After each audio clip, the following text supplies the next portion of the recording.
Let's continue our lesson in Baptists in other parts of the world. Now we are in Asia. The history of Baptists in Asia needs our careful study because we live in Asia. As Asian church leaders, we should be interested in learning how Baptist work started and developed in India, Burma, Sri Lanka, also called Ceylon, China, Hong Kong, Japan, and Thailand. Each of these countries has its own religious traditions, such as Buddhism, Hinduism, Shintoism, and other like. This lesson surveys the mission church or trust of the American Baptists and Southern Baptists in these Asian countries. Let's start with India. Hinduism is the dominant religion of India. 85% of India's people are Hindus. The constitutions of India guarantees freedom of religion, but the popular sentiment among the Hindu people is definitely against conversion to Christianity. India was a British colony and they imposed their culture upon the Indian people. In 1793, British Baptists opened the mission work in India. The Baptist Missionary Society from England went sent William Carey and Dr. John Thomas, a surgeon, as missionaries. They started in Srirampur in southern India and soon outstations were established in neighboring towns.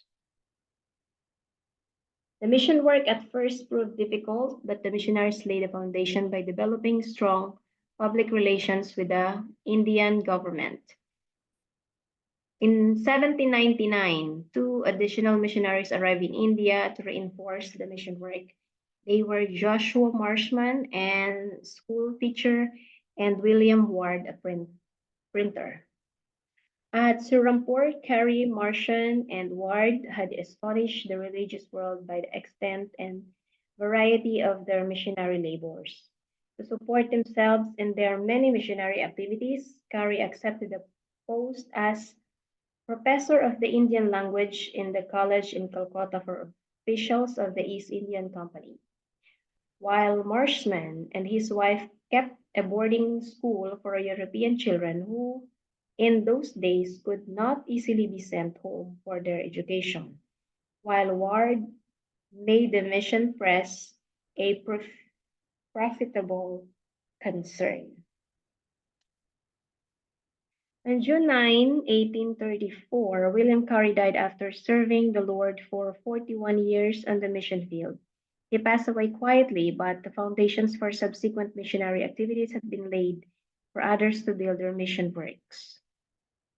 Let's go to the land of Burma, or also called Myanmar. Although Burma does not have a state religion, Buddhism enjoys the special privileges not granted to other religions. Burma was the first mission field of the American Baptists. The beginning of Baptist work in Burma is always associated with Adoniram Woodson. He went to India as a congregational missionary but was converted to Baptist beliefs when he reached India. Adoniram Woodson and his wife Anne began mission works in Rangoon. Since Burma was the center of Buddhism, it took them 5 long years to win their first convert to Christ. Adoniram Woodson and Jonathan Price, a medical doctor who joined the mission, were imprisoned. The Burmese suspected they were spies, and for 21 months they suffered in dirty jails. By God's grace, they survived with the help of Anne Hudson, who provided them food and medicine. In 1826, Anne died, leaving behind a very lonely man. 8 years later, Hudson completed the translation of the entire Bible into Burmese.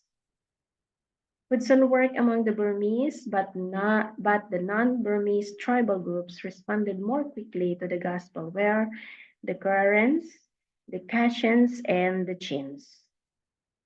Today, there are other Christian missionaries in Burma, but the Baptists are the oldest and the largest mission body in the country. Baptist work in Burma is growing.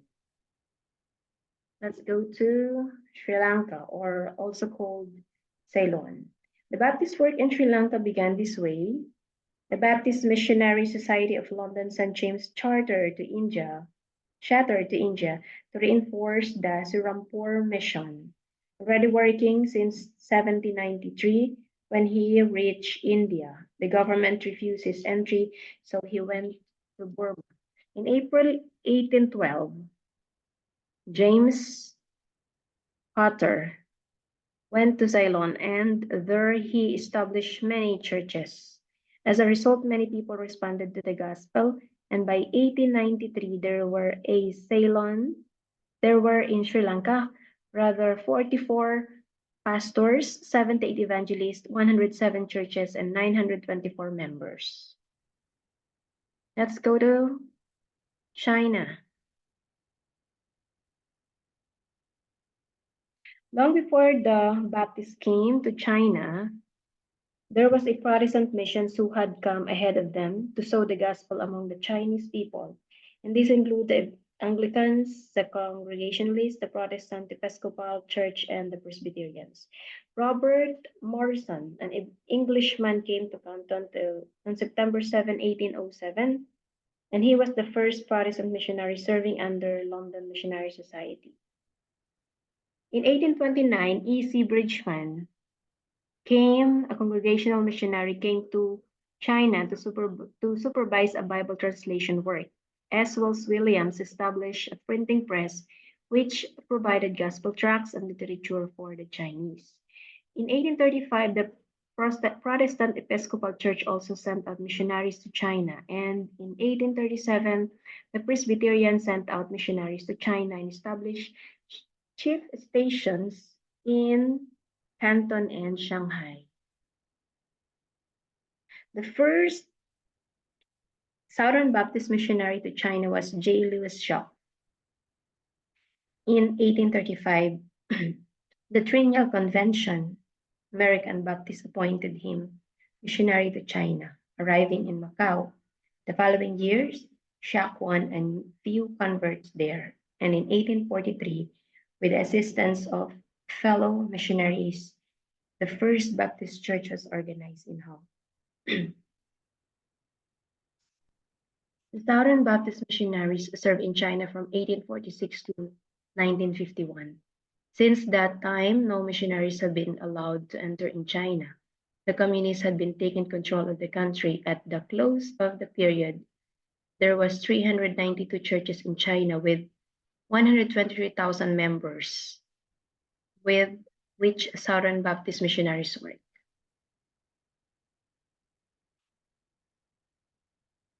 The Northern Baptists in China entered 1846. They responded to an opportunity that occurred in 1844. In that year, a treaty between the United States and China was made, allowing the establishment of churches and hospitals in the open ports of China. The first Northern Baptist missionaries to China, Joshua Goddard, arrived in Ningpo, East China, in 1846. William Ashmore came to Swato, the South China, in 1863, and William Upcroft and George Warner came to Sokafu, West China, in 1889. In spite of severe persecution, the Northern Baptists planted churches and formed the Shikeang Association in East China in 1872. The West China Mission established 4 centers of evangelism. The Bible were translated into Shato and Ningpo dialect by Dr. M.D. Eubank, establishes several hospitals as stepping stone for evangelism. By 1900, an indigenous work had been established. Let's proceed to Hong Kong. The history of the Baptist work in Hong Kong may be traced back to the early ministry of J. Lewis Shack, an American Baptist missionary who came to China in 1836.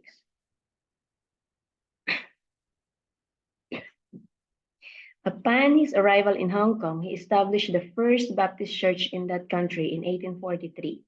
Many years later, the Hong Kong Baptist Association was organized, with 44 representatives from 3 countries and 3 mission churches with about 1,000 members.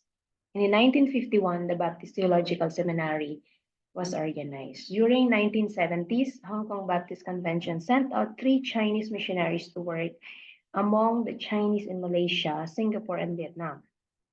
The people in Hong Kong had been very responsive to the gospel. They, Baptists in Hong Kong, continues to witness and administer the various needs of the people. This is done through educational institution, hospital or medical work, student and social work, radio broadcast, and Bible correspondence.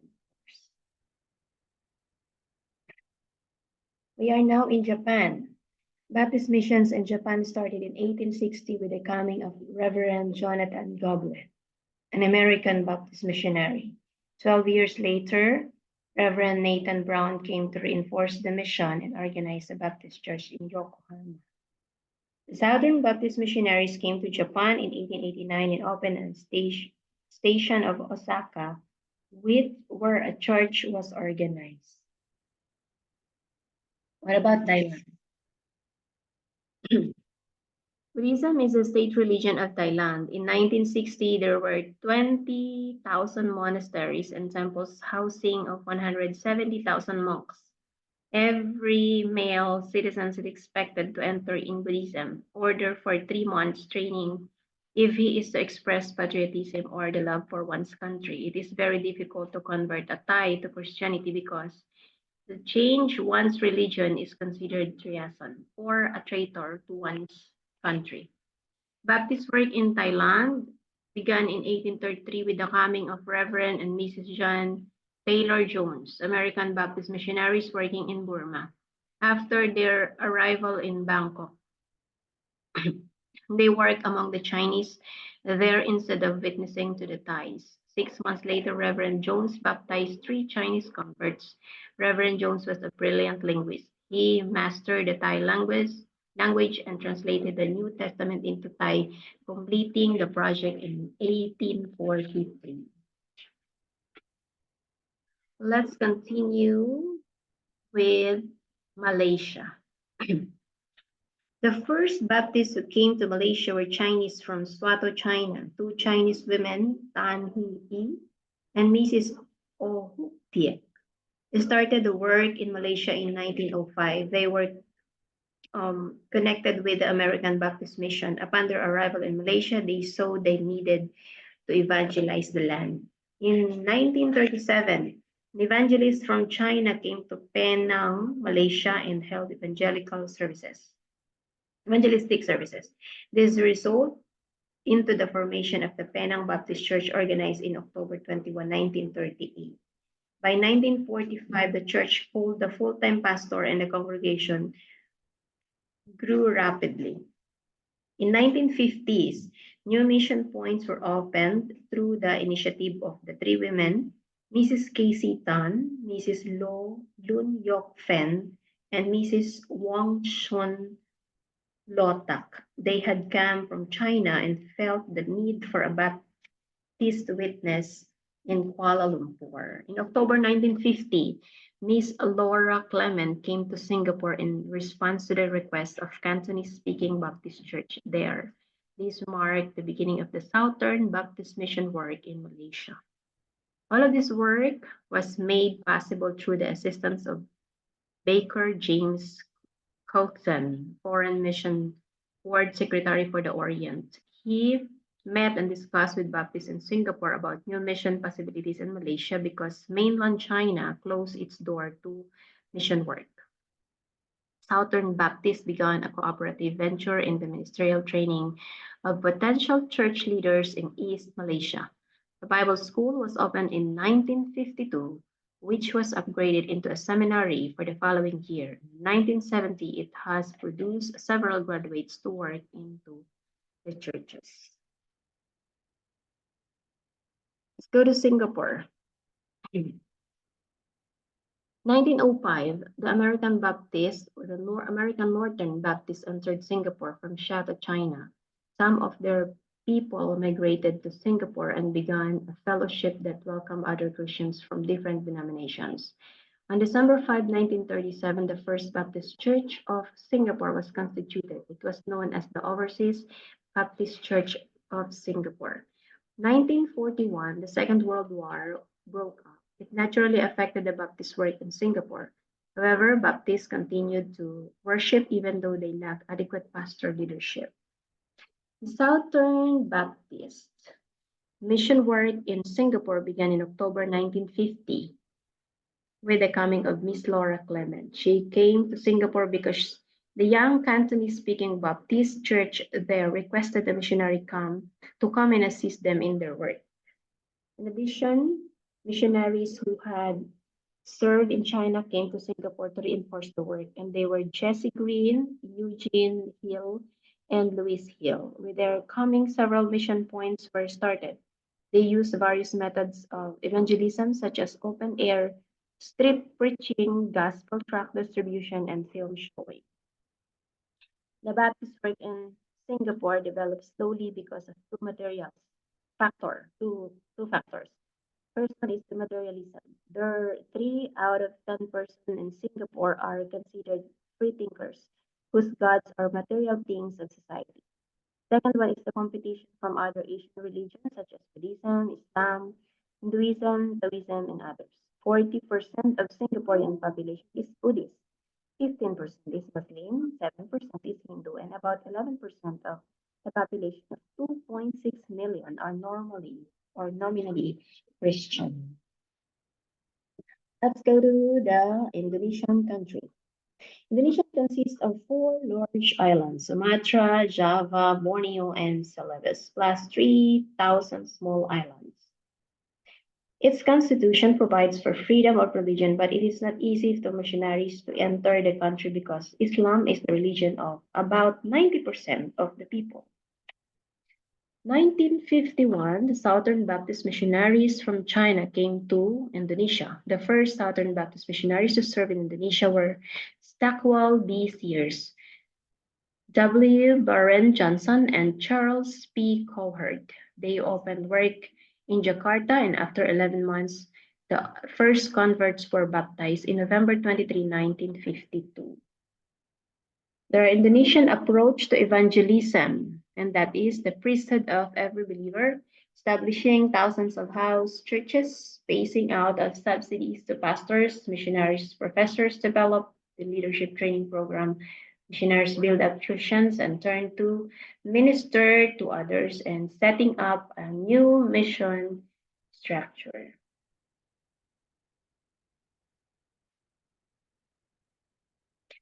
Still, the Asia Baptist work developed in Indonesia. Government issued a decree in December 1987, which limited the missionary visa to 10 years only. Without extension, this meant that a number of veteran missionaries were forced to leave Indonesia. This new law came as a result as increased pressure to the government by Muslim foundationalism. These devoted Muslims wanted to eliminate Christianity and to make Indonesia an Islamic republic. And the last one is Korea. In 1882, Korea followed the Japanese examples and opened its door to Western countries. At that time, American mission came to Korea and started work. Among them were the Northern Presbyterians and Methodist Episcopal Church. Politically, Korea had been under Japanese domination since 1910, and Korean Christians suffered severe persecutions from the Japanese. In 1939, all missionaries were ordered out of the country, but the Korean churches continued to grow. After the Second World War, Korea was divided into North and South at the 38th parallel. Missionaries were allowed to enter South Korea, but not in the North. North Korea, North Korea today is a communist country. After the World War II, many Christians in North Korea escaped to the south. Many more left during the Korean War. All there are still Christian churches in North Korea today. Yes, there is. There is a small government approach Christian group known as Korean Christian Federation, representing the 5,000 believers. North Korea population is 20 million today, and North Korean churches have 15 ordained pastors and operate a seminary where future church leaders receive their training. While in North Korea's espouse communism, South Korea chose democracy. Baptist Witness in Korea began this way in 1889. An independent Baptist missionary from Canada named Malcolm Fenwick came to Korea and began mission work. A few years later, the Church of East Asia was formed. This group extended an invitation to the Southern Baptist Convention to assist the work in Korea. In response to their request, Dr. and Mrs. John Albernathi came to Korea in 1950. In 1983, there were 21 Baptist associations in Korea. They relate to the Korean Baptist Convention. Surely Baptist work in South Korea reflect great growth, church growth. By October 1988, Baptist churches in Korea have increased to more than 1,400 and a membership around 300,000. Korean Christians are mission-minded people. They are now sending foreign missionaries abroad to various countries, including the United States, ministering especially to their fellow Koreans in foreign lands. There are factors in rapid growth for Christianity in Korea. Let me discuss to you. Number one is revival. It started with R.A. Hardy. Together with the 7 other missionaries, they engaged in a week of Bible study and prayer, confessing their faults and failures to the missionary body and to the Korean church. We have the Korean character as well. They are an open and responsive people to the preaching of the gospel. Number 3, no history of religious colonialism. Though Christianity entered Korea from outside, it was introduced by Korean converts returning from China. That tradition continues today as missionaries hand over church leadership positions to the Korean nationals. Prayers. The Korean churches has become known worldwide for its morning prayer meetings. Every morning at 4 a.m., millions of Christians flock to churches to begin their day with God. Persecution. Korean Christians have suffered for their faith continues, first under Japanese, then during the World War II and during the Korean War, and more recently under the communists. High conception discipleship. They understand the high cost and privileges as well as the responsibilities of a true disciples of Jesus. Each church member believed that he was a worker giving his life voluntarily to evangelize this neighbor. And the last is the indigenous method of church planting. From the very first inception of the Gospel Korea, the converts made the belief that the work of evangelism and the growth of the church were their primary task rather than that of the missionaries from abroad. They were made to accept the responsibility of doing the work within their own resources and that they depend on outside assistance. That would be all for my report. Thank you and God bless you.